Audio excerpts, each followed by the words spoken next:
আমি হযরতকে তিনার মূল্যবান নসিহত পেশ করার জন্য সবিনয় অনুরোধ জানাচ্ছি। আসসালামু আলাইকুম ওয়া রাহমাতুল্লাহি ওয়া বারাকাতুহু।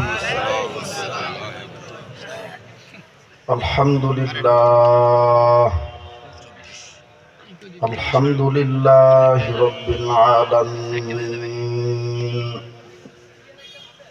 ওয়াসসালাতু ওয়াসসালামু আলা রাসূলিহিন নাবিয়্যিল কারীম। أما بعد فأعوذ بالله من الشيطان الرجيم. بسم الله الرحمن الرحيم. يا أيها الذين آمنوا قوا أنفسكم وأهليكم نارا وقال رسول الله صلى الله عليه وسلم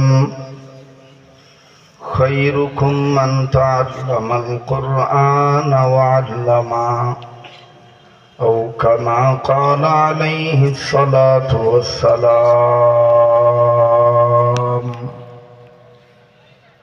بارك الله لنا ولكم في القرآن العظيم ونفعنا وإياكم بالآيات والذكر الحكيم. কান্দাপাড়া খেলাফত হোসেন হাফিজিয়া মাদ্রাসার উদ্যোগে 2 দিন ব্যাপী বার্ষিক ওয়াজ ও দোয়ার মাহফিলে অত্যন্ত পরম শ্রদ্ধেয় মান্যবর সম্মানিত সভাপতি, আমন্ত্রিত দাওয়াতি মেহমান, অতিথিবৃন্দ, হযরত উলামায়ে কেরাম,